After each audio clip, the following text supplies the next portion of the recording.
Social media पर channel Mahalakshmi की ओर से आपके पास घड़ी बजाए 8 और खबरें 8 लेकर आया है सादर जय जी है चैनल महालक्ष्मी आपके पास। आज थोड़ा कान खोल के सुनिएगा, कुछ काम की बात भी है और चतुर्मास जहाँ हो रहे हैं वहाँ की कमेटियों के लिए कुछ खास बात बताएंगे। अभी नहीं, पहले बाद में बताएंगे, क्योंकि पहले आज 600 करोड़ रुपए की जमीन वाले पर 150 बीघा जमीन, हाँ, सेठ गुलाबचंद जी, उन्होंने जमीन दान दी थी। ग्वालियर के थाटीपुर के गुलाबचंद बगीची पारसनाथ दिगंबर जैन मंदिर की बात कर रहे हैं आपसे। उन्हीं पारसनाथ के बारे में जिनका अब आने वाले समय में, 31 तारीख के तो कहेंगे आपसे, श्रावण शुभ सप्तमी को 2702वां मोक्ष कल्याणक मनाएंगे। उन्हीं पारसनाथ के मंदिर पर आज अदालत में पहुंचे हुए हैं, क्योंकि जब राशि बढ़ती है ना, आज इस मंदिर की जगह जो दान दी गई थी सेठ गुलाबचंद, बिल्डरों की नजर पड़ गई उस पर, राजनीतिक पहुंच वालों की, और उनके परिवार के अंदर अब उनके जो लोग आए।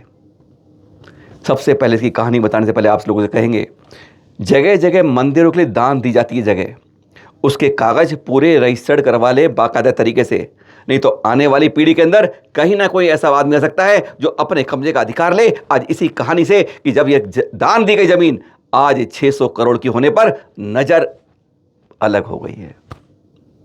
बिल्डरों के साथ मिलकर आज इस पर हथियाने की कोशिश हो गई है। मुकदमा 1999 से चल रहा है और अब आगे भी तारीख आ रही है, इसलिए बता रहे हैं। हाँ, 1920 में इस मंदिर का निर्माण शुरू हुआ, 1935 में इसकी दान की वसीयत बनी, 1941 में बकायदा रजिस्टर्ड हो गई पार्श्वनाथ ट्रस्ट के नाम से, उनके नाम से, पार्श्वनाथ भगवान के नाम से। लेकिन अब आने वाली पीढ़ी में कुछ उनके संस्कार ऐसे नज़र अलग हो गई और उन्होंने अब बाकायदा आज से 26 यानी 1916 में इस पर कब्जे के लिए मुकदमे की बात कर दी। ऐसे हमारे अधिकांश बहुत बड़ी संख्या में दिगंबर जैन मंदिर हैं जहाँ पर दान की जमीन के ऊपर इस तरह के जिनाले बनते हैं, और जब उसकी कीमत बढ़ जाती है तो पीढ़ी में बिल्डर्स वाले आंखों की नजर पड़ जाती है, और राजनीतिक हाथ जब पड़ता है तब कुछ इसी तरह का कर्म कांड हो जाता है कि आज जिनाले पर खतरे की घंटी बज जाती है। अभी कुछ दिन पहले आपको दिखाया था एपिसोड 15 दिन पहले कि कुछ जगह तोड़कर वहाँ पर कह दिए 40 साल से हम इसके अधिकारी हैं। वहाँ पर एक एक दुकान की कीमत 1-1 करोड़ से ऊपर है, जहाँ पर ध्यान से ये ध्यान पूजा आदि करते हैं।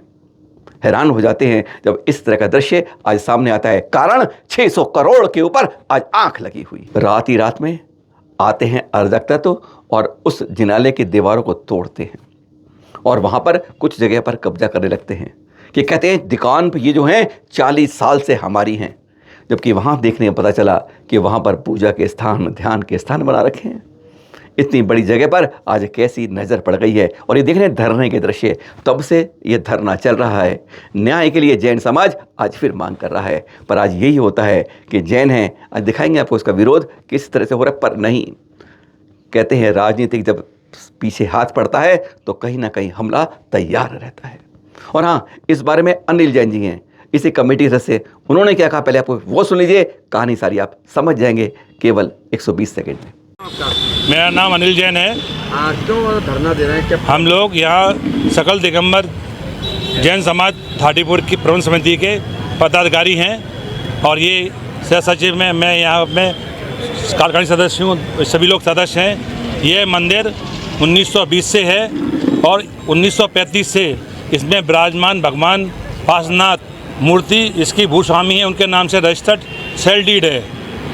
रात्रि को अंधेरे में कुछ असामाजिक तत्वों ने एक बहुत कीमती ज़मीन है, इस दुकान, एक दुकान की कीमत 1 करोड़ रुपए है, 2 दुकानों पर अवैध देख सकते हैं आप, ये तोड़ा उन्होंने और तोड़ के कब्जा करने का प्रयास किया गया। जब सुबह समाज के लोग दर्शन करने आए तब मालूम चला कि ये हो रहा है। जब हम लोग इकट्ठे हुए, कुछ 15-20 असामाजिक तत्व आए, उन्होंने जान से मारने की धमकी दी। उन्होंने कहा कि हमारी जगह है, 1940 से हमारी दुकान चालू है, आप देख सकते हैं इसमें कोई दुकान है। कौन लोग हैं जिन्होंने? अब हम पहचानते नहीं हैं और निश्चित ही है कोई बड़े राजनीतिक लोग हैं और उनके साथ से लग रहा था बड़े सूट बूट में थे और हमारे मालिक हैं, हम 40 साल इसके मालिक हैं। कौन राजनीति है? नहीं, हम नहीं जानते। मैं भी यहाँ अज्ञात लोग थे, क्या लोग थे, लेकिन उन्होंने कहा था हम 2 दिन के अंदर आपको बता देंगे हम क्या हैं। 15-20 लोग थे और उनके जब लेबर काम करने आई तो हमने कहा यह प्रकरण न्यायालय में विचाराधीन है, प्रकरण क्रमांक 411/2006, इसमें हाथ लगाओगे तो कोर्ट का कंटेम्प्ट माना जाएगा। तो फिर लेबर चली गई यहाँ से, अपनी बांस बल्ली उठा ले गई है। लेकिन हमें पूरा डर है, ये लोग रात के अंधेरे में पुनः समाज को डराने धमका का कर रहे हैं। हमारी रक्षा की जाए और यहाँ पे पुलिस प्रशासन मांगे, यहाँ नियमित गार्ड बैठाल के हमारी संपत्ति की रक्षा की जाए। हम लोग देश में सबसे अल्पसंख्यक समाज के लोग हैं, जैन समाज, और हम लोग शांतिप्रिय समाज हैं। हमको डराया धमका जा रहा है। इस तरह से हमारी संपत्तियों पर, भगवान पे कब्जा करने पर, ये हमारा पूजनीय स्थल है। यहाँ हम बैठ के पूजा पाठ करते हैं शांतिपूर्ण तरीके से, और हमें दबाया जा रहा है। थाने गए थे आप लोग? हम लोग थाने गए हैं, ज्ञापन देने कलेक्टर साहब गए हैं, एसपी साहब सबको ज्ञापन दिया है। हमारे प्रतिनिधि सुबह से घूम रहे हैं 8 बजे से, सारे जितने लोग हैं सबको प्रयास कर रहे हैं। और हम लोगों को यहाँ हमारे प्रशासन अगर मदद नहीं करता है, हम यहाँ पर जी जान लगा देंगे। हमारा 24 घंटे लगातार महिलाओं और पुरुषों का धरना प्रारंभ हो चुका है। 2 बजे नहीं होती है तो आगे क्या रणनीति रहेगी? सुनवाई क्यों नहीं होगी? हमारे पास पेपर हैं, ये सामने दिख रहा है अवैध कब्जा, ये कोई तरीका है? वो कह रहे इसमें कौन सी दुकान चल रही 40 साल से? इससे मंदिर की सुरक्षा भी प्रभावित हो रही। और अब 22 जुलाई को हाई कोर्ट में इसकी सुनवाई होनी शुरू होनी है। ऐसी व्यथा अजय जिनालों के साथ हमारे हो रही, चाहे मुंबई में हो, चाहे मेरठ में हो, चाहे ये ग्वालियर में हो। आज जगह जगह हमारे जिनालों पर आज ये बता रहे हैं, फिर आपसे कह रहे हैं कि 22 जुलाई को 1920 में निर्माण 105 साल बाद इस मुकदमे पर चल रही है। भावना बहाते रहें। हम सब से कहेंगे कि यह निर्णय सही रूप से सही जगह आए। अराजक तत्वों के नाम, बिल्डरों के नाम, राजनीतिक पहुंच जिनकी है, उनके नाम नहीं जाए।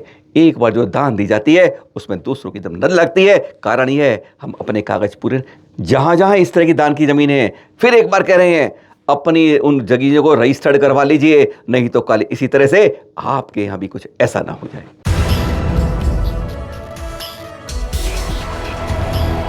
इंद्र बरस रहे हैं, जबरदस्त बरस रहे हैं। देख रहे हैं, ये नज़र है बिजोलिया तीर्थ पर, आप दिखा रहे हैं राजस्थान से। दीवारें, बाउंड्री गिर गई है और पानी का सैलाब कहते हैं ऐसे आ रहा है कि जैसे वह टकरा टकरा कर बार बार कुछ कह रहा हो कि प्रकृति पर अनावश्यक चोटें मत करो। केवल एक ये नहीं कि जैन वह प्रकृति पर अनावश्यक लोगों से कहते हैं गेहूं के बीच में खून पिस जाता है। आज यही इस जिनाले के साथ हो रहा है। करे कोई, वह तो भरे ना भरे, पर हमको भरना पड़ रहा है। बिजोलिया के अंदर ये मंदिर के ऐसी शिकायत पहले भी मिलती रही है, क्योंकि हम इसको अपनी मजबूती से, नदी किनारे होने से यह अंदर तक पानी आ जाता है। रस्सी से पकड़कर लोग खड़े हैं, शावक लोग, शाविका लोग। आज इतनी तेज बहाव से आ रहा है बिजोलिया तीर्थ, आज जलमग्न हो रहा है, जैसे घुटने से ऊपर पानी। इसको जीर्णोद्धार भी हुआ था, लेकिन हालत जस की तस। मंदिर का नजारा देखो, पानी भर यही वह गया। जिनाले है जहाँ पर गुरु बल सागर जी कहते हैं कंधे तक के पानी के बीच में गए थे। सारी टोकी भरी ये दृश्य आज बता रहा है बिजोलिया का, जलमग्न हो रहा है। यह बिजोलिया का तीर्थ जो आपके सामने, कुछ चित्र, पीछे हल्की हल्की आवाज़, जो तेज आवाज़ है वहाँ पर पानी के बहाव की, वह आपको शायद सुनाई दे रही होगी कि बाहर से अंदर तक दीवारें टूट गई, वहाँ तक।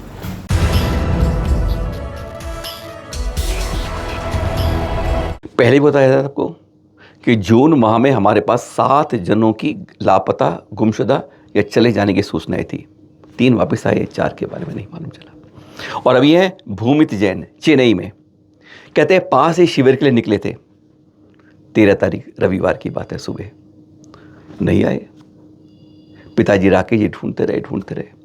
हमने उनके चाचा जी से बात करी तो आज अब मालूम चला है कि रेलवे फोर्स ने, आरएफ ने सूचना मिली कि आंध्र प्रदेश में एक स्टेशन पर मिले हैं, पिताजी वहाँ चले गए हैं। अभी जानकारी और नहीं मिल पाई है। 48 घंटे बाद इनके वापसी आने की सूचना मिली है। कैसे वहाँ पहुँच गए अभी यह नहीं मालूम, कहते हैं पर वापस आ रहे हैं। बच्चों के बारे में जिम्मेदारी रखिए, ध्यान रखिए। यह जा रहे चेन्नई के पास, पहुँच गए आंध्र प्रदेश। ये दिखा रहे हैं आपको हम तीर्थ अशोकनगर मध्य प्रदेश से चतुर्मास स्थापना के मुनि पुंगव श्री सुधा सागर जी के कुछ चित्र हैं आपके पास। पर यहाँ पे एक बात कहेंगे, पहले एक देखा था आपने कि दिल्ली के अंदर कि हमारे प्रधानमंत्री को धर्म चक्रवर्ती, पहले चक्रवर्ती धर्म बना दिया गया। चक्रवर्ती की हम क्यों उनकी इतनी छोटी करते हैं पदवी को। और अब यहाँ पर 511 कलश। क्या किसी को नहीं मालूम कलश क्या होता है? हर कोई जानता है। क्या राशि से आज चक्रवर्ती बनते हैं? सिर्फ एक सवाल ही है। दानवीर हैं, बहुत हैं, हमारी तरफ से बार बार उनको भी नमन है कि ऐसे शुभ निकल आते हैं जो 2-2, 5 राशि में आज नहीं बोलते हैं, कारण कि कहीं कुछ हो ना जाए, पर आज ये है। और एक बार कहेंगे हाथ जोड़कर, संतों का कभी कोई दुश्मन नहीं होता है, वह सबको चाहे इधर हो या उधर हो खुलकर आशीर्वाद देते हैं। पर दृश्य देख रहे हैं आप, मुनि वसुंधरा जी के कुछ चित्र दिखा रहे हैं, क्योंकि अभी यह कहानी बाकी है। अशोक नगर में आजकल दिवाली मन रही है। दृश्य देख रहे हैं अभी, हर घर में लाइट सज रही है और अपने गुरुवर के प्रति हर का समर्पण दिखा रहे हैं कि हमारी दिवाली तो इस चौमासे में 4 माह रखती रहेगी। लोग एक दिन मनाते हैं, अशोकनगर पूरे 4 माह मना रहा है।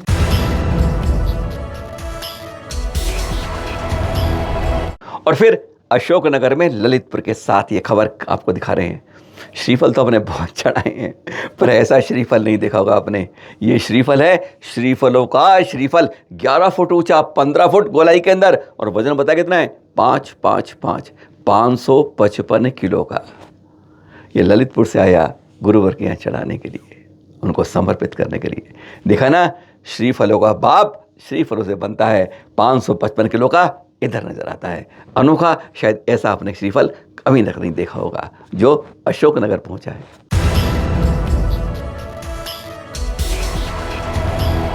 और छठी खबर भी अशोकनगर से 2 दिन पहले की चतुर्मास स्थापना से, 12 जुलाई की बात कर रहे हैं।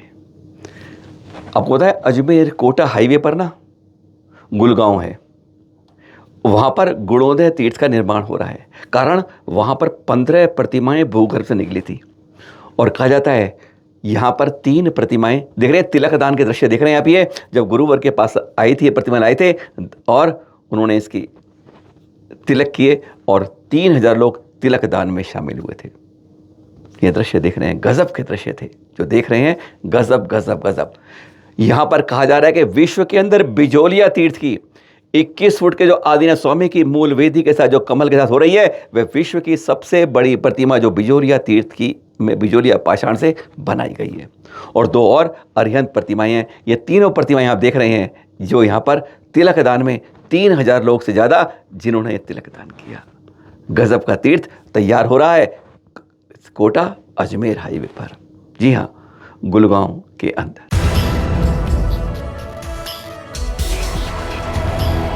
और अब 7वीं खबर में आपके पास आए हैं गुरुवर आचार्य श्री समय सागर जी के चतुर्मास। जी हाँ, 50वां था ये जो हो रहा है, और यहाँ पर गजब के दृश्य आपके सामने हो रहे हैं। हाँ, वहाँ आज क्या चतुर्मास बड़ा वह होता है जहाँ बोली ऊंची होती है या जहाँ पे शोर शराबा ज़्यादा होता है, ये निर्णय आप लोग करें। हम सिर्फ बता रहे हैं आपको। हम सारे चतुर्मास सूचनाएं देंगे आपको, रोज 4-5 दे रहे हैं। ये 18, 19, 20 आज दे रहे हैं आपको कैसे चतुर्मास हो रहे हैं जगह जगह। आप भी भेज जानकारी, पर उस चतुर्मास में कुछ खास बात के साथ। जैसे इस चतुर्मास में 50वें चतुर्मास गुरुवर्ष आचार्य समय सागर जी में पूर्ण आयु है ना, वहाँ पर मुंबई के प्रशांत जी ने कोई राशि नहीं बोली। उन्होंने कहा 4 मंजिला इसको मैं बनाकर तैयार करवाऊंगा, चाहे उसमें 1 रुपये लगे, चाहे उसमें 500 यानी 50 करोड़ लगे। राशि पूरा पाषाण का बनेगा, और साथ में बहुत कुछ, अस्पताल भी, शिक्षालय, बहुत कुछ बनेगा। और सर सुनेंगे इस बारे में। कहते हैं ये हम कहते हैं कि आप जो राशि दें उसको इस तरह से करें कि कोई स्कूल बनाएं, कोई अस्पताल बनाएं, तो लगता है कहीं ऐसा सदुपयोग हो रहा है। गुरुवर आचार्य जी के प्रकल्प को पूरा करना है, और यह एक पहली यहाँ पर दिखी बात। हाँ, गुरुवर आचार्य समझ गए क्या कहा। 1 मिनट में सुन लेते हैं उनके साथ 90 सेकंड में क्या कहा उन्होंने इस पूर्णायु आयुर्वेदिक अस्पताल के बारे में, जो एक तीर्थ के साथ बहुत कुछ निर्माण होगा। यहाँ पर कई और बोलियाँ बोली गई, हम उसकी बात नहीं करते क्योंकि हम बोलियों में इतना नहीं मानते। कहते हैं जितनी प्रभावना हो उतना ही बढ़िया चतुर्मास होता है। जरा सुनिए गुरुवर आचार्य समय सागर। ऐसे वर्तमान में पुण्यार्जन करने में रुचि रखने वाले आपने देखा होगा, जो पूर्ण आयु जिसको बनाने के लिए एक ही व्यक्ति जो मुंबई में निवास करते हैं, प्रशांत जी, और उन्होंने बड़े हर्ष के साथ समर्पण भाव के साथ गुरुदेव के प्रकल्प को सामने देखते हुए उन्होंने उस एक जो बिल्डिंग है जो कि 4-5 मंजिला बिल्डिंग और वह काफी पाषाण निर्मित वह बिल्डिंग बनाएंगे और जिसमें वह हॉस्पिटल है, विद्यालय है और हॉस्टल है आदि आदि और सारे वहाँ पर यह सब देखने को मिलेगा। तो इस प्रकार के वर्तमान में भी विशेष जो है समर्पण भाव को लिए हुए जिनको साधक भी कह सकते हैं, क्योंकि इसी प्रकार जो है योगदान देने वालों का ही कल्याण निरंतर आगे बढ़ता चला जाता है और वो एक दिन अपने लक्ष्य को भी वो पूर्ण कर सकते हैं। सबके लिए लक्ष्य की प्राप्ति हो, जल्दी से जल्दी गंतव्य तक हम पहुंच जाए।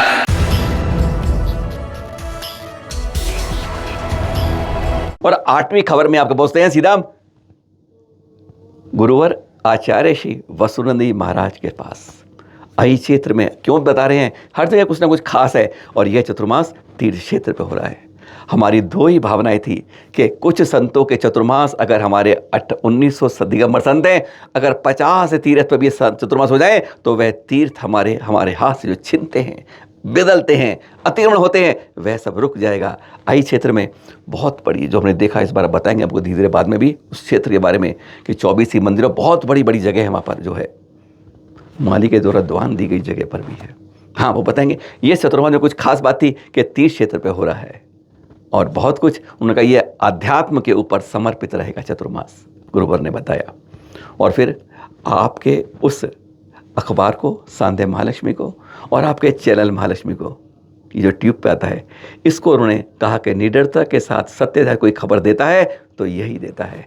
और दूसरे कह दिया लेखनी का भाषा हम नहीं कहते, ये पदवी या सम्मान या प्रशस्ति या कुछ भी मिलता है वह सब आप लोगों को मिलता है, क्योंकि आपका आपके द्वारा आपके लिए है यही। हाँ, सुनते जाइए इस बारे में। और एक बार और कह दें आपसे, जहाँ जहाँ वर्षों स्थापना हुई है, अगर कुछ खास है आप तो आप हमें 1-1.5 मिनट का वीडियो भेजिए और वहाँ पे कुछ खास किया है हम हर तक पहुँचाएंगे, क्योंकि वर्षा स्थापना प्रभावना के लिए है, बाहर से अंदर की यात्रा। सुनिए ज़रा क्या कहा और क्या सम्मान मिला है आप लोगों को। अब इसी श्रृंखला में द्वितीय पुरस्कार के लिए निवेदन कर रहा हो, जो आज सभी यूट्यूब चैनल पर संध्या महालक्ष्मी के डायरेक्टर, जो निडर वक्ता के रूप में जो किसी से डरने वाले नहीं है, ऐसे सम्मान श्री शरद जी जागृति इनकलेब दिल्ली यदि उपस्थित आए और पूज्य आचार्य भगवान से आशीर्वाद लेते हुए आचार्य पाल सागर पुरस्कार प्राप्त करें। सम्मान श्री शरद जी संध्या महालक्ष्मी। निडर, साहसी और सत्य प्रकाशन करने वाले वक्ता YouTube चैनल के माध्यम से। तो आइए गुरुवर के चरणों में चलें, अपनी भक्ति और शक्ति का सामंजस्य उनके चरणों में समर्पित करें। जय बोले प्राकृत भाषाचार्य अभीक्षण ज्ञान उपयोगी आचार्य श्री 108 वसुनंदी जी गुरुदेव की जयकारा, जिनदेव का। सम्मानीय श्री शरद जी, ये विगत लगभग 25 वर्षों से जैन धर्म की, जैन समाज की सेवा में संलग्न है। वे चैनल के माध्यम से, पत्र के माध्यम से हिंदू शासन की प्रभावना भी कर रही है। ये यथार्थ बातों के नहीं है, कोई संकोच नहीं, कोई डर नहीं, कोई भय नहीं। आज यहाँ पर अगर भारतवर्षीय जनजाति संस्थान की ओर से उनका यहाँ सम्मान किया जा रहा है। हाँ, एक बार प्रशस्ति का वाचन कर देता हूँ। परम पूज्य आचार्य भगवान का 37वां अध्यात्म मंगल कलश स्थापना चातुर्मास रविवार दिनांक 13 जुलाई 2025 पावन अवसर पर चतुर्थ आचार्य पाल सागर राष्ट्रीय पुरस्कार श्रीमान शरद कुमार जी जैन संपादक संध्या महालक्ष्मी दिल्ली करगों सादा समर्पित। आदरणीय धर्मानुराग महानुभाव सादर जजनंद आप सहे सरल कोमल हृदय कर्तव्यनिष्ठ निर्भीक स्पष्टवादी मिलनसार कौशल नेतृत्व करता तथा पत्रकार जगत के महत्वपूर्ण स्तंभ है। 9 मई 1963 को अलीगढ़ के पास के गांव में आपका जन्म हुआ। आप बाल्यकाल से मेधावी रहे हैं। आपकी जिज्ञासु प्रवृत्ति, आपके हुनर का निखारती गई। आपने पिताजी के साथ बहुत ही छोटी उम्र में दिल्ली आ गए और आपने अपनी संपूर्णता प्राप्त करने के साथ साथ पिताजी के काम में सहयोग करना प्रारंभ कर दिया। आपने सीए बनने के बाद भी पत्रकारिता के जगत में कदम रखने का मन बनाया। आपकी स्पष्ट नीति गरीबी असहायों के हक में रही है। आपने पिखर होकर उनका पक्ष रखा। आपके पिताजी ने भी पूज्यवा रसोईत विद्यानंद जी मुनिराज के आशीर्वाद से संध्या महालक्ष्मी पत्र की शुरुआत की। आपकी अभिरुचि और लगन को ये परिणाम था कि यह पत्र उस समय संध्याकालीन रोजाना छपने वाला प्रथम संगीन पत्र के रूप में प्रचलन को प्राप्त हुआ। प्राहा आजकल देखा जाता है पैसे के प्रलोभन भरा या किसी कारण बस पत्रकार बंधु सच्चाई से परे मनगढ़ंत खबरों को छापते हैं।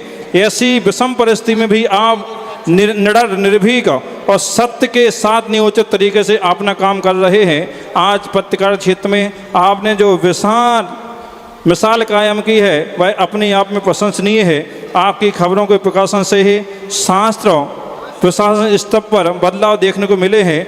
आपने समय के साथ डिजिटल माध्यम से भी अपने कार्यक्षेत्र को प्रसारित किया। आप देव सतगुरु के अनन्य उपासक तथा अन्य सदैव ही सर्वजन सुखा सर्वजन हिताय की भावना से ओतप्रोत होकर के कार्य करते। आपकी समाज सुधार शैली परमार्थ और धार्मिक भावना से प्रभावित होकर श्री अहिछत्र पारसनाथ अष्टतीर्थ दिगंबर जन मंदिर कमेटी रामनगर कला बरेली आपको लेखनी के बादशाह की मानद उपाधि से अलंकृत गौरव हो रही है। परम पूज्य प्राकृत भक्त चक्रवर्ती अभीक्षण गौरव भी आज वसुनंद जी महाराज के मंगल मैं आशीर्वाद आपके जीवन पथ को सदैव आलोकित करता रहे। इस प्रकार से आपके अहिषित उपासना अष्टतीर्थ दिगंबर जन तीर्थ कमेटी रामनगर निवेदक अखिल भारतवर्षीय धर्म जागृति संस्थान आपके लिए लेखनी बादशाह के मानद उपाधि से अलंकृत यह है प्रशस्ति पत्र और प्रशस्ति पत्र के साथ साथ में 21,000 रुपये की नगद राशि प्रदान कर रही है। जोरदार तालियां बजाएं। लेखनी के बादशाह मानद उपाधि से अलंकृत कर रहे हैं सम्मानित सरहद जी के लिए तालियों के साथ में पूज्य आचार्य भगवान का मंगल आशीर्वाद आपको प्राप्त हुआ ऐसी भावना के साथ में।